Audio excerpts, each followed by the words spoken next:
마태복음 6장 33절 말씀을 제가 봉독하도록 하겠습니다. 그런즉 너희는 먼저 그의 나라와 그의 의를 구하라. 그리하면 이 모든 것을 너희에게 더하시리라. 아멘. 이것은 우리 주님의 말씀입니다. 네, 제가 우리 당인교회 부임한 지 3년 됐습니다. 3년 된 것 같아요. 근데 보니까 딱 3개월이 지났더라고요. 만 3개월이 지난 한 주가 됐어요. 길다면 길고 짧다면 짧은 기간입니다. 그런데 3년이라고 말하는 게 이게 농담이 아니에요. 저희 집사람이랑 얘기하면 항상 하는 말이에요. 우리 여기 온 지 한 3년 된 것 같아. 네. 정말 짧은 시간 3개월인데 3년같이 느껴지는 거는 그만큼 우리가 참 바쁘게 살았구나, 열심히 살았구나, 이런 생각을 하면서 보람도 느껴지더라고요. 목사님, 제가 이 당인교회를 와서 사역을 하는 것, 사역에 대한 염려나 근심은 없었습니다. 왜냐하면 사역자는 사역하는 사람이기 때문에 사역하는 게 당연하고, 그리고 사역하는 게 재미있고 즐겁기 때문에 사역을 놓고는 별로 염려하거나 근심하지 않아요. 그런데 사역보다는 어린 딸들이 와가지고 잘 적응할 수 있을까? 라는 고민이 있었어요. 그런데 이게 웬걸 고민한 게 무색하리만큼 잘 적응을 해서 학교를 즐겁게 다니더라고요. 그래가지고 넌지시 물어봤어요. 얘들아, 읍에 큰 학교가 있는데 전학시켜줄까? 그러니까는 싫대요. 지금이 좋사오니 여기가 너무 좋대요. 그래? 여기서 다녀라. 그런데 이제 생각하지도 못했던 부분들이 눈에 보이기 시작하면서 고민 그리고 염려, 근심이 생기더라고요. 교회를 바라보면서 교회가 벌써 지어진 지 34년이 됐고 낡아진 부분들이 있어서 보수해야 될 것들이 눈에 보이기 시작하면서 이거 어떻게 해야 되냐, 앞으로 이거를 고쳐야 되는데 어떻게 고쳐가야 할까. 여러분은 제가 별로 고민하는 거 못 보셨죠. 근데 저는 하나님 앞에서는 고민 많이 했어요. 물론 제가 여러분들에게 여러분 하나님이 하실 줄로 믿습니다. 걱정하지 마세요. 염려하지 마세요. 저 이렇게 말했었잖아요. 그쵸? 근데 제가 그게 믿음이 좋아서가 아니에요. 제가 믿음이 좋아서가 아니고 그냥 하나님께서 그런 마음을 주시니까 일단 말은 해놓고 보는 거예요. 근데 마음은 고민이 돼요. 이걸 어떻게 할까? 염려가 되는 거. 그런데 하나님 말씀 가운데 이렇게 말씀하시더라고요. 염려하지 말라. 염려하지 말라. 염려로 해결되지 않기 때문에 염려하지 말라는 것이죠. 뿐만 아니라 우리가 염려 대신 염려해야 할 그 염려의 제목을 기도의 제목으로 바꾸어 하나님께 나아가면 하나님께서 그 기도를 들으시고 응답해 주십니다. 그 응답해 주실 것을 믿기에 또 그것을 바라기에 염려를 내려놓을 수 있게 되는 것이죠. 분명한 것은 물질의 주인이 누구인지를 정확하게 알면 이 물질로 인하여서 고민하고 근심하고 걱정할 일은 없다는 것이죠. 오늘 제 이야기를 좀 많이 하게 돼서 죄송합니다. 오늘 좀 제 이야기를 하려고 해요. 간증을 하려고 합니다. 제 할머니는 성결교회 권사님이셨어요. 근데 교회는 멀기 때문에 새벽을 나가지는 않고 수요일하고 주일만 나가셨어요. 금요일하고. 새벽이 되면 4시가 되면 할머니가 혼자 일어나셔서 혼자 새벽 기도를 해요. 근데 저는 그게 새벽 기도인지는 몰랐어요. 새벽에 혼자 일어나셔가지고 혼자 찬송가를 부르고 그리고 성경 말씀 읽고. 근데 어렸을 때 너무나도 궁금했어요. 할머니가 읽는 성경 도대체 저게 뭐라고 저렇게 읽을까? 그래가지고 제가 초등학교 4학년 때 할머니가 가지고 있는 그 성경책을 펴보았어요. 그래가지고 펴서 탁 한번 읽어봤어요. 읽었는데 이 말씀을 읽었어요. 시편 27편 10절 말씀이에요. 부모는 자식을 버리거니와 여호와는 영접하시리로다. 이 말씀을 딱 읽는 순간 머리에 망치가 때린 것 같은 멍했어요. 그러면서 그 전까지는 제가 아버지에 대해서 어머니에 대해서 원망을 참 많이 했어요. 왜 우리를 버렸나? 아니 낳지나 말지 왜 낳아가지고 왜 우리를 버리나? 서로 키우지 않겠다. 그런데 그 말씀을 읽으면서 부모도 상황이 안 되고 여건이 안 되면 자식도 버리는구나. 근데 하나님은 받아주시는구나. 제 신앙생활의 첫 시작이 그거였어요. 물론 그렇다고 해서 그 뒤로 성령 받고 은혜 받고 교회를 열심히 다녔다 이런 건 아니에요. 그냥 그 말씀이 저의 유년 소년 시절을 그냥 지탱해 준 말씀이에요. 하나님이 나를 받아주셨구나. 그리고 내가 하나님의 자녀구나 라는 이 믿음. 그러면서 그런 말씀을 발견하게 됩니다. 시편에 있는 말씀인데요. 너는 내 아들이라. 오늘 내가 너를 낳았다. 그리고 이렇게 약속하시죠. 내게 구하라. 내가 이방 나라를 내 유업으로 주리니 네 소유가 땅끝까지 이르리로다. 하나님 말씀을 붙들었어요. 그리고 그 말씀대로 하나님 이루어 주십시오. 하나님 말씀은 변하지 않는 말씀이니까 하나님께서 나를 자녀 삼아 주셨으니까 하나님 책임지세요. 이런 마음으로 그 유년 소년 시절을 보냈어요. 여러분, 우리 하나님은 놀라우신 분이세요. 하나님은 하나님의 자녀를 책임지세요. 부모는 자녀를 책임질 수 없어요. 부모는 자녀들이 살 수 있는 방향을 가이드해 주는 게 최선이에요. 인도해 줄 수 있고 이런 것들이 있다 보여줄 정도의 가능성이 있지 그 인생을 책임져 줄 수는 없어.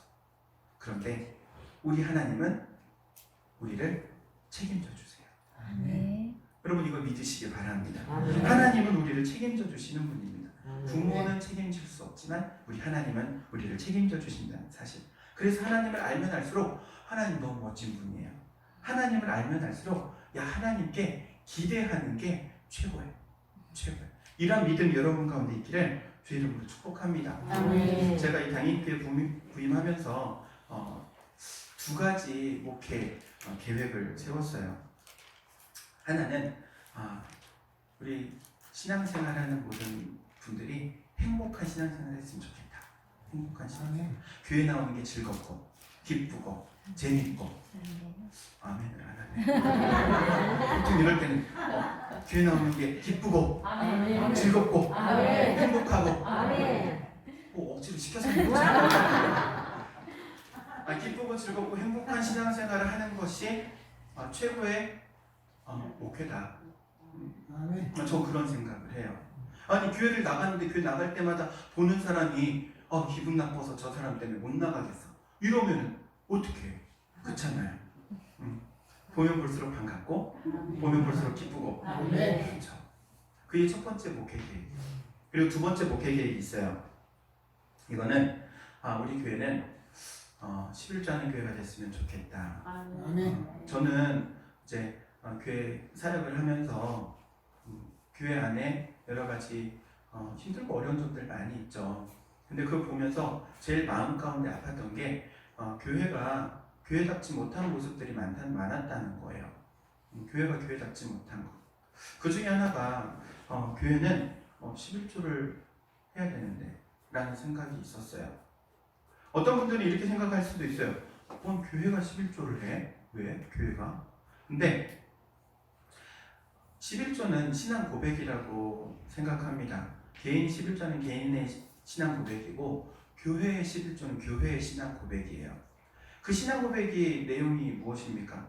이 세상 모든 만물이 하나님의 것이고 그 하나님께서 우리에게 베풀어 주신 것, 그리고 그것을 하나님께 다시 드릴 때의 종자씨가 되어서 우리의 삶에 하나님의 축복이 임하는 것, 이게 바로 신앙 고백이에요. 11조의 신앙 고백.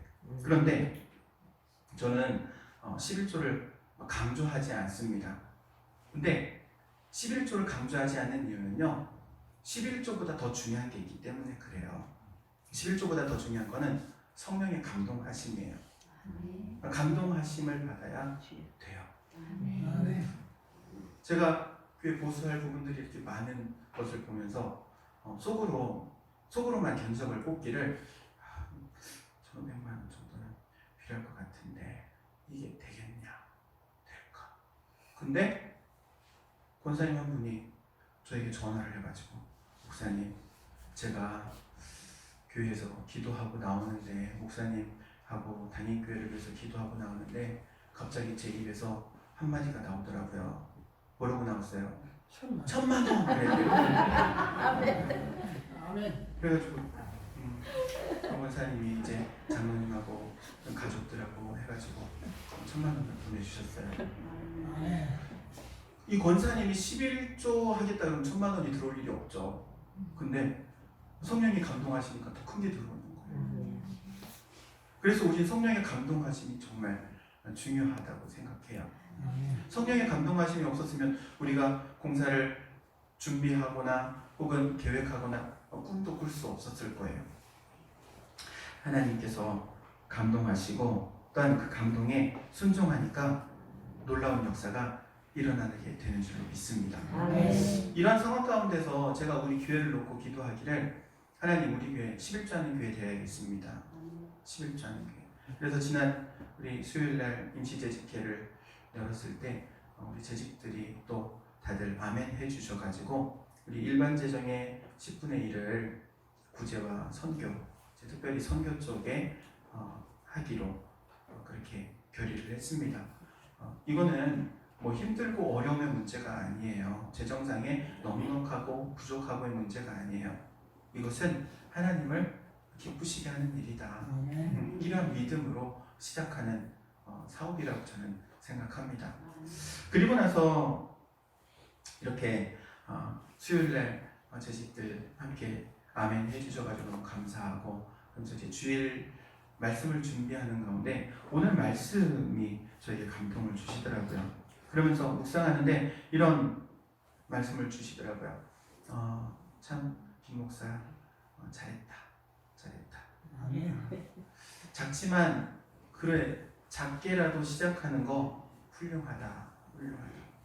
네가 먼저 해야 할 일을 하고 있으면 내가 채워줄게. 마음에 그런 감동이 있더라고요. 하나님께서 그래서 우리 당일교회를 너무나도 사랑하시고 축복하시는구나. 믿음이 생겼어요.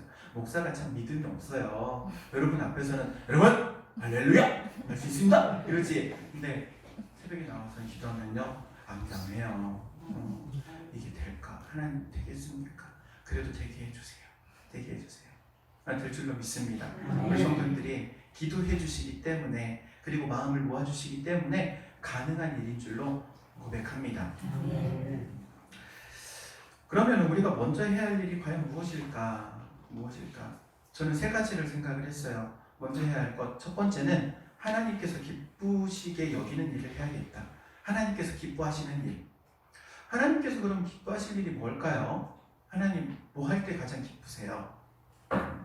위하여 살아라. 여러분 기억하실 거예요. 우리는 어떻게 살아야 되냐면 위하여 하면 살아야 돼요. 이 위하여가 원래 우리 거예요. 근데 세상 사람들이 가져가가지고 지들이 있어. 위하여! 그러면 뭔 잔을 막 부딪히지. 그거 원래 우리 거예요. 우리 거. 봐봐요. 자, 하나님의 나라를 우리 거잖아. 예수 그리스도의 복음을 위하여. 주님의 몸된 교회를 위하여 살아야 돼요. 하나님께서 가장 기뻐하시는 것은 바로 하나님의 나라를 위하여, 예수 그리스도의 복음을 위하여, 주님의 몸된 교회를 위하여 살아갈 때 기뻐하시는 줄로 믿습니다. 그래서 우리는 어떻게 살아야 된다? 좀 크게 얘기해봐요. 박자도 좀 맞춰서. 자, 어떻게 살아야 한다? 위하여. 다음엔 어디 잔을 좀 준비할까봐. 위하여. 그리고 또한 하나님께서 기뻐하시는 일은요, 영적인 일이에요. 영적인 일을 참 기뻐하세요. 먹고 사는 문제 너무나도 중요하죠. 오늘날도 굶어 죽어가는 사람들이 너무나도 많아요. 이 땅 가운데서도 가끔 한 번씩 뉴스를 보면은 비참한 이야기를 볼 때가 많이 있어요. 그런데 먹고 사는 문제에 매여 살지 말라고 우리에게 말씀하고 계세요. 오늘 성경 말씀 핵심 구절은 33절이지만 그 앞에 있는 말씀들을 보면은 먹는 것, 마시는 것 위해서 구하지 말라고 말씀하세요. 이거 다 이방인들이 구하는 거예요. 하나님의 백성은 하나님의 백성으로 구해야 할 게 있대요. 하나님의 백성으로 구해야 할 게 무엇인가 봤더니 바로 이 영적인 것을 구하래요. 하나님의 나라를 위해서, 복음을 위해서 구하래요. 그런데 그것을 구하면 육신의 것을 채워주신대요. 이게 하나님 나라의 공식이에요. 영적인 것을 구하니까 육신의 것을 채워주시는. 육신의 것을 구할 때 육신의 것을 채워주는 게 아니래요. 영적인 것을 구할 때 육신의 것을 채워주시는 그 하나님의 은혜. 왜 영적인 것을 구할 때 하나님께서 구하지 않은 육신의 것까지도 채워주시는가 보았더니 영적인 것을 구하는 게 하나님 기뻐하시는 일이기 때문에 그렇대요. 여러분, 그렇기에 우리는 영적인 것을 사모해야 할 줄로 믿습니다. 말씀을 사모해야 하고 기도를 사모해야 하는 것이죠. 예배의 자리를 사모해야 하는 것이죠. 2층 테라스가 좋다고, 전 이쁘게 지어놨네. 2층 테라스, 나도 2층 테라스 있으면 좋겠다 해가지고 공사하는 사업자를 불렀어요. 그리고 계약하기를 저 2층 테라스 하나 만들어주세요. 그러니까는 이 사업하시는 분이 그러면 이게 기초를 놓고 1층을 세우고 그 위에 2층 만들어서 테라스를 구매해야 합니다. 그러니까는 이분이 이렇게 얘기했어요. 나는 기초도 필요 없고 1층도 필요 없고 2층도 필요 없고 테라스만 있으면 된다고. 테라스만 있으면 된다고. 이 말이 되는 소리 안 되는 소리야? 안 되는 소리야. 왜? 기초와 1층이 갖추어지지 않고 2층 테라스가 만들어질 수 없어요. 기초와 1층은 바로 영적인 거예요. 2층의 테라스는 육적인 거예요. 육적인 것만 내가 구한다고 해서 그게 될 수가 없는 거예요. 기초가 돼야 되고 1층이 세워져야 되고, 그렇기에 우리는 영적인 것을 구해야 할 줄로 믿습니다.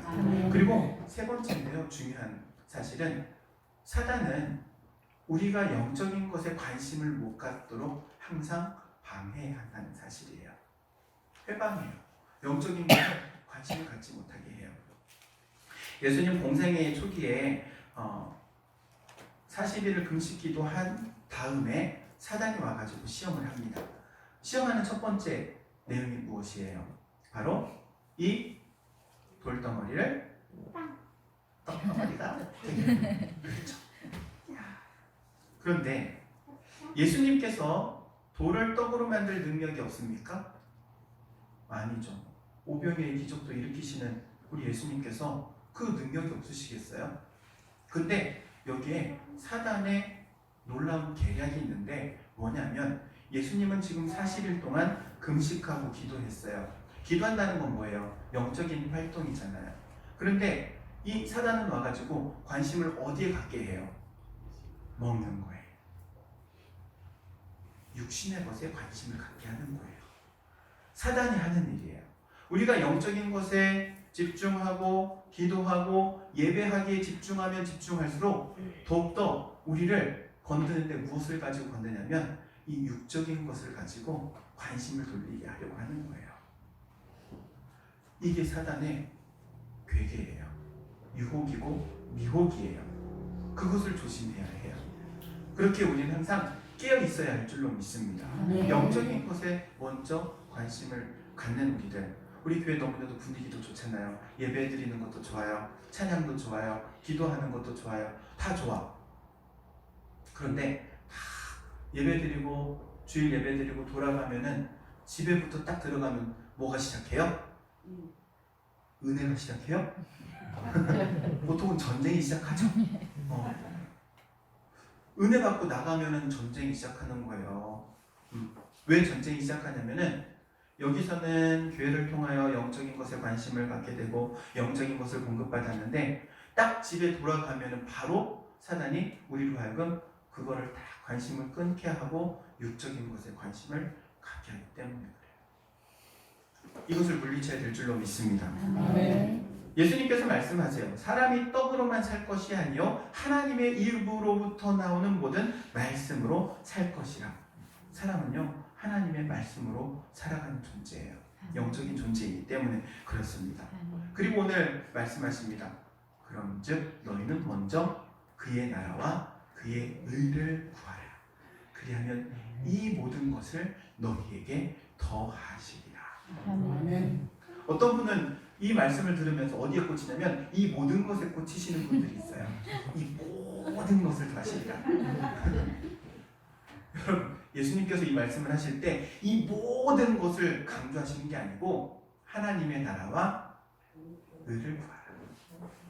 그게 너희가 먼저 구해야 할 것이다. 이게 강조점이에요. 여러분, 우리 당인교회가 하나님의 나라와 그 의를 먼저 구할 때 하나님 가장 기뻐하시는 우리 교회, 우리 성도가 될 줄로 믿습니다. 그러한 여러분의 삶이 되시기를 주의 이름으로 축원드립니다. 기도하도록 하겠습니다. 사랑과 은혜가 충만하신 하나님, 은혜를 감사드립니다. 너희는 먼저 그의 나라와 그 의를 구하라 하신 말씀대로 우리가 하나님의 나라와 의를 구하며 살아가게 하옵소서. 하나님의 뜻이 우리를 통하여, 우리 성도들의 삶을 통하여, 우리 당인교회를 통하여 이루어지게 하옵소서. 또한 저희를 통하여 이 당인리 지역 가운데, 또한 완도군과 이 나라 민족 가운데 복음의 물결이 흘러가기 원하오니 성령으로 역사하여 주옵소서. 예수님의 이름으로 기도하옵나이다. 아멘.